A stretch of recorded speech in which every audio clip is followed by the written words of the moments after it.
मैं आज आप लोगों को इंटीग्रेशन के बारे में बताने जा रहा हूँ और ये सिलसिला हम लोगों को कंटिन्यू रहेगा पूरा सिलेबस खत्म होने तक। ठीक है। आप इंटीग्रेशन से पहले हम जानते हैं कि आप लोग डिफ्रेंसिएशन को पढ़ चुके होइएगा। डिफ्रेंसिएशन थोड़ा सा देख लीजिए, ऐसे पढ़े होइएगा। देखिए, यदि एक्स स्क्वायर है तो इसको डिफ्रेंशिएट किए एक्स के रिस्पेक्ट में तो आप लोग लिखते थे 2x। ठीक है। यदि x square plus x plus 1 यदि इसको डिफ्रेंशिएट करते थे तो ऐसे लिखते थे dx square by dx plus dx by dx plus d1 by dx। तो इसको सॉल्व करते थे, इसको 2x लिखते थे और इसको 1 प्लस इसको कांस्टेंट का डिफ्रेंशिएशन 0 होता था। तो इस प्रकार आप लोगों ने पढ़े होइएगा डिफ्रेंशिएशन के बारे में। अब हम लोग इंटीग्रेशन के बारे में पढ़ेंगे। तो इंटीग्रेशन में होता क्या है, ये डिफ्रेंशिएशन का ठीक उल्टा प्रोसेस है। जैसे कि आप लोग इसमें देखें, हम लोग एक्स स्क्वायर का डिफ्रेंशिएशन किए हैं तो 2x आया। ठीक है। और यदि हम 2x का इंटीग्रेशन करेंगे तो वह एक्स स्क्वायर आएगा। समझे? ठीक उल्टा होता है। जैसे डिफ्रेंशिएशन का मतलब होता है तोड़ना, वैसा ही इंटीग्रेशन का मतलब होता है जोड़ना। ठीक है। जैसे इसमें देखिए, यदि हम x square plus x plus 1 का डिफ्रेंशिएशन किए विथ रिस्पेक्ट टू एक्स तो हम लोग का आया 2x प्लस 1। ठीक है। यदि हम 2x प्लस 1 का इंटीग्रेशन करेंगे तो यह आएगा x square plus x plus 1। ठीक है। तो हमको कहने का मतलब यह है, जो इंटीग्रेशन का मतलब ही होता है वो डिफ्रेंशिएशन का उल्टा प्रोसेस। तो आप लोग इंटीग्रेशन का डिफिनेशन भी लिख सकते हैं, the inverse process of differentiation is called integration. यह इसका डिफिनेशन हुआ इंटीग्रेशन का। तो इंटीग्रेशन का देखिए, inverse process of differentiation is called integration. Simple language है, इसमें कोई भारी भी नहीं है। आपको दिखा भी दिए एग्जाम्पल से कैसे होता है। ठीक उल्टा होता है डिफ्रेंशिएशन का इंटीग्रेशन। अब देखिए, हम लोग यदि कोई फंक्शन है y equal to F X. ठीक है। फंक्शन के बारे में पढ़े होइएगा आप लोग पिछले क्लास में। यदि हम इसको डिफ्रेंशिएट करते हैं तो इसको लिखते हैं dy बाई डी एक्स बराबर डी एफ एक्स बटा डी एक्स। ठीक है। तो इसमें ये तो हो गया फंक्शन, इसका नाम क्या है, फंक्शन, फंक्शन ऑफ एक्स। यदि यहाँ पर x है तो फंक्शन ऑफ x, यदि यहाँ x और y दोनों रहता तो function of x and y दोनों होता, या यहाँ y रहता तो यहाँ पर फंक्शन ऑफ y करते, मतलब जिसका फंक्शन रहता उसको हम फंक्शन ऑफ दैट कहते हैं। ठीक है। अब देखिए, तो इसको इसका नाम जो होता है ये तो हो गया y बराबर फंक्शन, और dy बाई डी एक्स को कहते हैं डेरिवेटिव, डेरिवेटिव, या इसका दूसरा नाम होता है differential coefficient, differential coefficient of function F x या y। ठीक है। इसका नाम समझ गए, ये होगा डी बाई डी एक्स बराबर डी एफ एक्स और डी एक्स, ये दोनों का नाम होता है डेरिवेटिव। ठीक है। और ये दोनों को कह सकते हैं differential coefficient of function y या एफ एक्स। ये हो गया वेरिएबल ऑफ डिफरेंशिएशन, इस x को कहते हैं वेरिएबल ऑफ डिफरेंशिएशन। ठीक है। ये इस x को कहेंगे वेरिएबल ऑफ डिफरेंशिएशन। ये टर्म समझ में आ गया होगा आप लोगों को। अब देखिए, यदि कोई फंक्शन ले लिए हम लोग y equal to F X, कोई फंक्शन है, तब हम लोग लिखेंगे ऐसे, इंटीग्रेशन करने का साइन होता है यह ऐसे। ठीक है। इसको लिखेंगे एफ एक्स डी एक्स। ठीक है। या इसको बराबर में लिखिए, मान लीजिए कोई फंक्शन मान लेते हैं जी एक्स प्लस सी। इस तरीका का स्ट्रक्चर होता है इंटीग्रेशन का, समझ में आया। तो इसमें हम कहेंगे इसको एफ एक्स को इंटीग्रांड, इसको इंटीग्रांड कहेंगे। ठीक है। इस डी एक्स को कहेंगे हम लोग एलिमेंट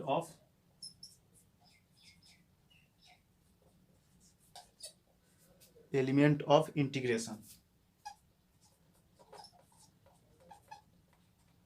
ठीक है। इस x को कहेंगे, ये जो x है variable of integration, variable of integration. ठीक है। इस gx को कहेंगे हम लोग, जो फंक्शन आएगा उसको कहेंगे प्रीमिटिव, प्रीमिटिव या एंटी डेरिवेटिव या इंटीग्रल कहते हैं, इंटीग्रल ऑफ एफ एक्स। सी को हम कांस्टेंट ऑफ इंटीग्रेशन कहते हैं। यह कांस्टेंट आर्बिट्रेरी कांस्टेंट होता है। आर्बिट्रेरी कांस्टेंट वो कांस्टेंट होता है जिसका वैल्यू फिक्स नहीं हो, और एक होता है एब्सोल्यूट कांस्टेंट जिसका वैल्यू फिक्स होता है। ऑब्सोल्यूट कांस्टेंट में जैसे हम ले सकते हैं 2 3 4 5 10 20 100 1000, ये सब ऑब्सोल्यूट कांस्टेंट में आता है क्योंकि इसका फंक्शन फिक्स होता है। और चूंकि सी का वैल्यू कितना है ये हमको तो पता ही नहीं है, इसलिए इस सी को हम वैल्यू फिक्स कर नहीं सकते हैं, इसलिए इसका नाम होता है आर्बिट्रेरी कांस्टेंट। कोई भी कांस्टेंट हो सकता है, इसके जगह सी की जगह पर 10 20 1000 1000 1/2 -1/2 3 4 3/4 5 6 कुछ भी हो सकता है, इसलिए ये फिक्स नहीं है, इसलिए इसको आर्बिट्रेरी कहते हैं। आर्बिट्रेरी में जो होता है वो फिक्स्ड नहीं होता है, समझे। आर्बिट्रेरी कांस्टेंट का एग्जांपल कैसे भी ले सकते हैं, जैसे कि हम लोग चावल बनाते हैं, तो चावल बनाने में हम लोग कोई भी चावल को उठा लेते हैं और कहते हैं कि ये पका है कि नहीं। वही कोई एक चावल यदि पक गया है तो हम मान लेते हैं जो पूरा चावल पक गया है, यदि कोई वह चावल नहीं पका है तो हम कहते हैं पूरा चावल नहीं पका है। तो यही आर्बिट्रेरी होता है, हम आर्बिट्रेरी रूप से कोई भी चावल को उठाते हैं, मतलब कि वो फिक्स नहीं होता है कि हमको वही चावल उठाना है, कोई भी उठा लेते हैं अपना मन से, इसलिए उसको आर्बिट्रेरी कहते हैं। उसी प्रकार से यह आर्बिट्रेरी कांस्टेंट होता है। समझ में आ गया होगा आप लोगों को, ठीक है। अब देखिए यह हो गया इंटीग्रल। अब चूंकि यह इंटीग्रल जो है, चूंकि सी का वैल्यू पता नहीं है, ठीक है, चूंकि इंडिफिनिट है, मतलब सी जो है वो डेफिनिट नहीं हुआ या इनडिफिनिट हुआ, इसलिए इसको हम लोग कहेंगे इनडिफिनिट इंटीग्रल। इनडिफिनिट इंटीग्रल, ठीक है। चूंकि अब सी का वैल्यू तो पता है ही नहीं हम लोगों को, इसलिए इनडिफिनिट इंटीग्रल का हम डिफिनेशन दे सकते हैं ऐसे, इनडिफिनिट इंटीग्रल जो होता है वो सेट ऑफ ऑल इंटीग्रल्स होता है, ठीक है। यदि हम सी का वैल्यू 1 डाल दें तो यह वैल्यू बदल जाएगा, यदि सी का वैल्यू 2 डाल दें तो यह वैल्यू बदल जाएगा, यदि सी का वैल्यू 3 डाल दें तो यह बदल जाएगा। इसलिए हम कहेंगे सेट ऑफ ऑल इंटीग्रल्स या प्रीमिटिव्स, तो हम लोग कहेंगे इनडिफिनिट इंटीग्रल्स। तो इनडिफिनिट इंटीग्रल्स का भी आप लोगों को डिफिनेशन हो गया, सेट ऑफ ऑल इंटीग्रल्स को कहेंगे हम लोग इनडिफिनिट इंटीग्रल्स, ठीक है। सी का वैल्यू पता नहीं है इसलिए इनडिफिनिट होता है, ठीक है। अब हम लोग आगे देखेंगे। हाँ एक बात और, यह जो है ये साइन इंटीग्रेशन का वह एस से बना है, ठीक है। यदि एस क्या आता है, एस सम होता है, और सम का पहला लेटर होता है एस, ठीक है। और इसी एस को हम लोग बड़ा कर देते हैं तो इंटीग्रेशन का साइन बन जाता है। यहाँ पर हम सी क्यों लगाते हैं, इसका बहुत ही अच्छा एग्जाम्पल हम दे रहे हैं। जैसे कि हम लोग किसी भी चीज़ का डिफ्रेंसिएशन किए, जैसे कि हम लोग यदि एक्स का डिफ्रेंसिएशन किए विथ रेस्पेक्ट टू एक्स, तो हम लोग लिखेंगे 1, ठीक है। यदि हम लोग x + 1 का भी डिफ्रेंसिएशन किए, क्या लिखेंगे 1 + 0 = 1, ठीक है। 1 तो कांस्टेंट का 0 हो जाएगा और x का वैल्यू 1 आएगा, ठीक। अब देखिए चूंकि dx/dx बराबर भी 1 आता है और dx + 1/dx भी 1 ही वैल्यू दे रहा है। अब हम लोग जानते हैं जो इंटीग्रेशन जो होता है वो रिवर्स प्रोसेस ऑफ डिफ्रेंसिएशन होता है, मतलब कि यहाँ पर यदि हम करें इंटीग्रेशन ऑफ 1 dx, ये आएगा x, ठीक है, रिवर्स हो गया x। और हम यहाँ पर लिखें इंटीग्रेशन ऑफ 1 dx, तो यहाँ पर हमको आना चाहिए क्या, x + 1, लेकिन फार्मूला से हमको यह x + 1 नहीं आएगा, सिर्फ 1 आएगा, ठीक है। यदि हम c नहीं लिखेंगे तब, कांस्टेंट नहीं लिखेंगे तब, यदि हम ये कांस्टेंट नहीं लिखेंगे तब यदि ऐसा आएगा, ठीक है, इस तरीका से। अब देखिए ये तो सेटिस्फाई कर ही नहीं रहा है, यदि हमको आना चाहिए था क्या, यहाँ पर हमको x + 1 आना चाहिए था, यहाँ पर हमको x + 1 आना चाहिए, हमको तो आ रहा है यहाँ x, इसीलिए हम लोग यहाँ पर c लगाएंगे, कांस्टेंट देते हैं, ठीक है। यह कांस्टेंट हमको दोनों को सेटिस्फाई कर देगा। यदि हम यहाँ पर प्लस में c = 0 ले लें, ठीक है, तो यह वैल्यू सेटिस्फाइड हो गया। यदि यहाँ पर हम c = 1 ले लें तो यह वैल्यू भी सेटिस्फाइड हो गया। इसीलिए हम कांस्टेंट लिखते हैं क्योंकि हम लोगों को एक्सप्रेशन बराबर सेटल हो जाए, ठीक है। ये तो कोई कारण नहीं है जो कांस्टेंट हमको वहाँ लिखा जाए। आपको समझ में आ गया होगा। इंटीग्रेशन ठीक उल्टा होता है, जैसे कि हम लोग x² लिखे हैं dx = 2x, ठीक है। अब वही 2x का हम लोग इंटीग्रेशन कर दें, ये हो जाएगा x², ठीक है। सिंपल में यहाँ कांस्टेंट लिखेंगे प्लस c, ठीक है, प्लस c लिखेंगे। इस केस में c = 0, ठीक है, क्योंकि हमको वो लाना है।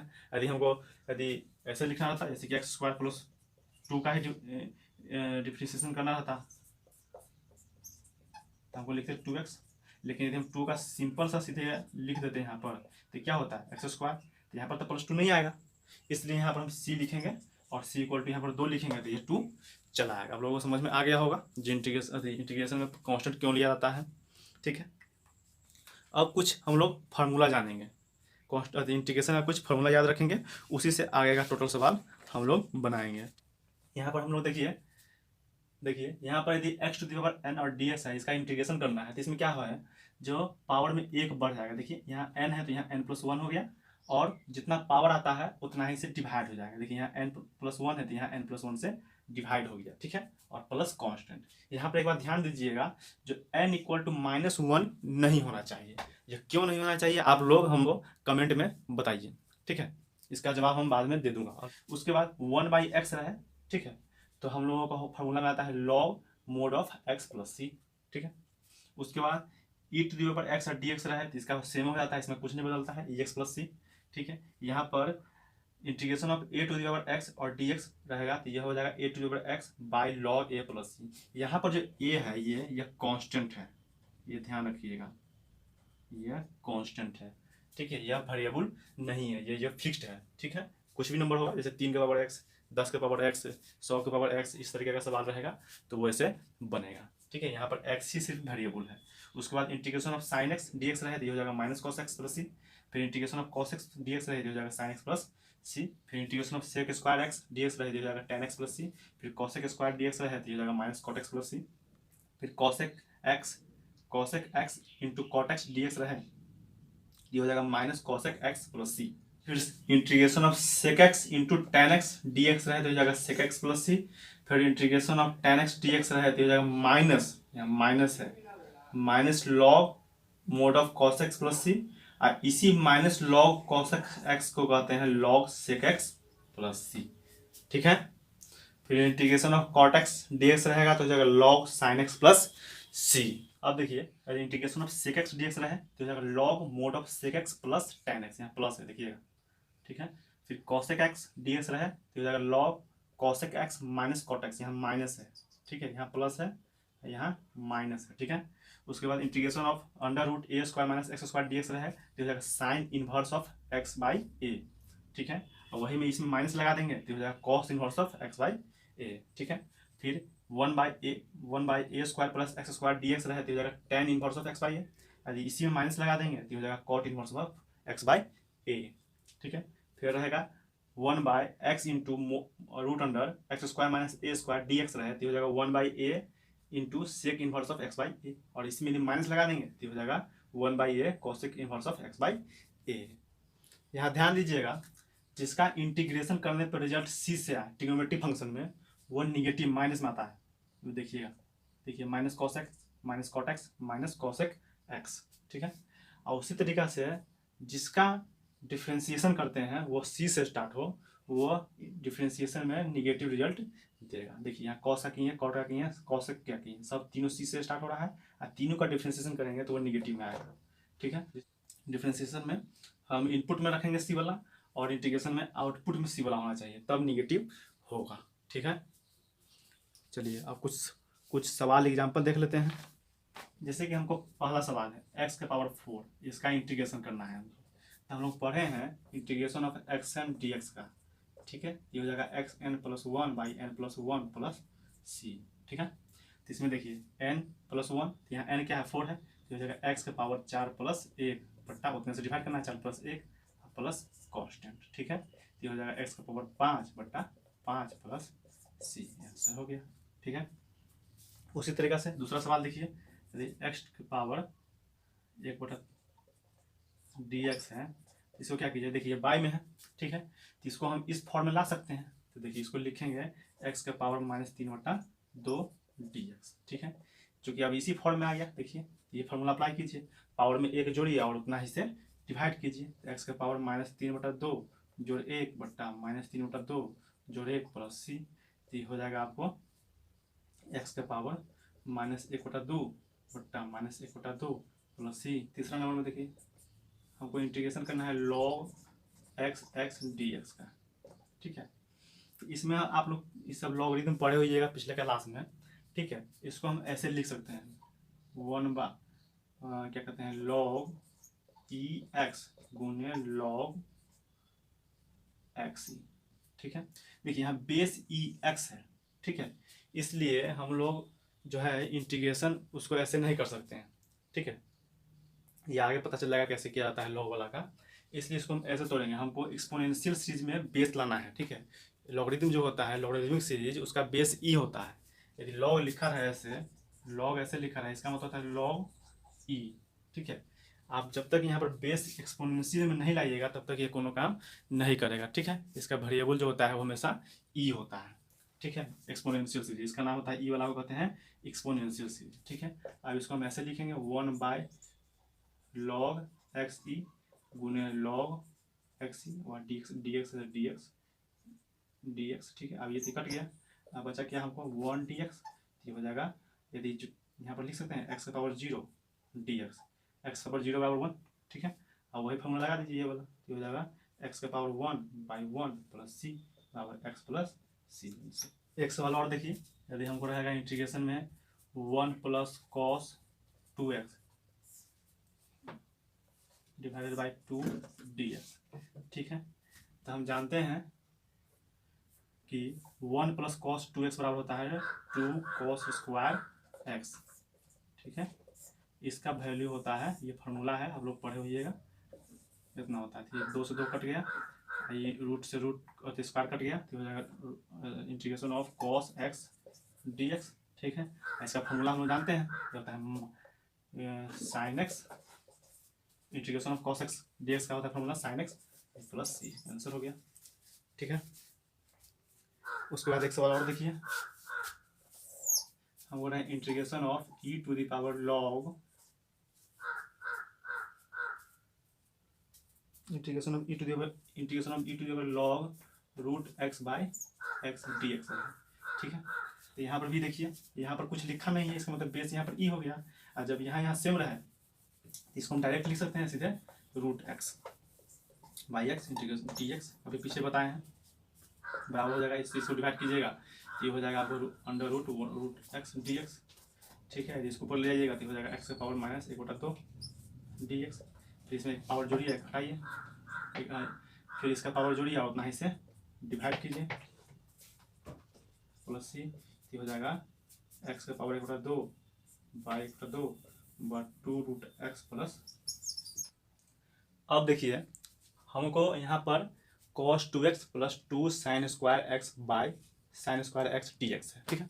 हमको इसको सॉल्व करना है, जिसके लिए हमको क्या करना है, देखिए यहाँ पर साइन का है फंक्शन, यहाँ पर साइन है, यहाँ cos है, वह एंगल में 2x है, तो हमको एंगल को बदलना होगा हर हालत में, ठीक है। या तो यहाँ पर x को 2x कीजिए, कैसे भी कोई भी फॉर्मूला लगा के, या तो 2x को x कीजिए, ठीक है। यहाँ cos 2x का एक फॉर्मूला होता है, जैसे कि देखिए 1 प्लस cos 2x बराबर होता है 2 cos स्क्वायर x, एक होता है 1 माइनस cos 2x बराबर होता है 2 साइन स्क्वायर x, ठीक है।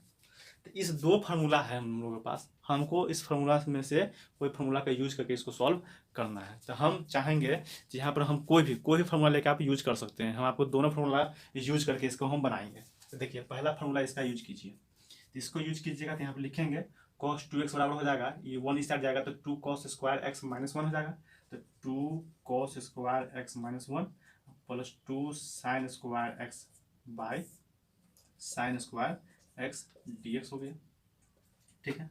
अभी 2 और 2 कॉमन ले लीजिए, ठीक है, 2 cos square x plus sine square x अब -1 by sine square x dx हो गया।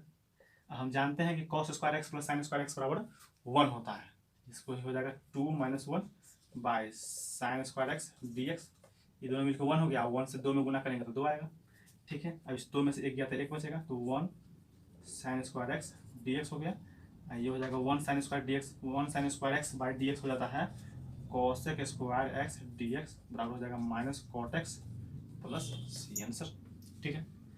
अब यदि हम इस फार्मूला के लोग बनाए तो ये cos 2x इक्वल हो जाएगा 1 माइनस 2 साइन स्क्वायर एक्स, तो इसको लिखेंगे 1 minus 2 sine square x plus 2 sine square x by sine square X D X, ये 2 साइन स्क्वायर एक्स कट गया, तो बचेगा 1 sin square X D X, ये हो जाएगा फिर cosec square X D X, इसको हो जाएगा minus cot X plus C answer. ठीक है, एक बात आप लोग ध्यान दीजिएगा, जो हम लोगों को मैथ के नियम के अनुसार, ठीक है, हमको यहाँ पर कॉन्स्टेंट नहीं लिखना होगा। ठीक है, हमको इसको जैसी अगला स्टेप हम लिखें तभी से हमको कॉन्स्टेंट लिखना चाहिए, यही रूल कहता है, समझे। यहीं से आपको कांस्टेंट लिखना चालू करना पड़ेगा, आपको पहला ही स्टेप से कांस्टेंट लिखना होगा, तभी जाके वो सही कहलाएगा। हम लोग यहाँ देखे थे जो x⁴n dx है, इसका पावर n+1 और बाई n+1 प्लस c और n = -1 नहीं होगा। ठीक है, यदि यहाँ पर हम n = -1 ले लेते हैं तब क्या होता है, तब इसका वैल्यू जो है वो हो जाएगा x का पावर -1+1 अब बट्टा -1+1। ठीक है, इसको हम लिखते हैं x का पावर 0 बट्टा 0। ठीक है, अब यहाँ पर बाय में हर में डिनोमिनेटर में 0 आ गया। जब डिनोमिनेटर में 0 आता है तो हम जानते हैं कि वो एक्सप्रेशन क्या होता है, अनडिटरमाइंड हो जाता है, उसका वैल्यू हम नहीं निकाल सकते हैं। ठीक है, इसीलिए हम n = -1 नहीं लेंगे, क्योंकि हमको हर एक हालत में बट्टा में बाय में डिनोमिनेटर में हमको 0 यहाँ पर नहीं लाना है किसी भी हाल में। ठीक है, इसका वैल्यू अनडिटरमाइंड होता है या अनंत होता है, जो कहिए। ठीक है, हमको कभी भी अनडिटरमाइंड वैल्यू फंक्शन में, डिफरेंशिएशन में, इंटीग्रेशन में नहीं लाना चाहिए। यदि वो लाते हैं तो वो गलत है। आप लोगों को कोई क्वेश्चन है, मन में डाउट है, मेरे टेलीग्राम चैनल पर आप हमसे पूछ सकते हैं, या कमेंट में भी आप हम लोग से पूछ सकते हैं।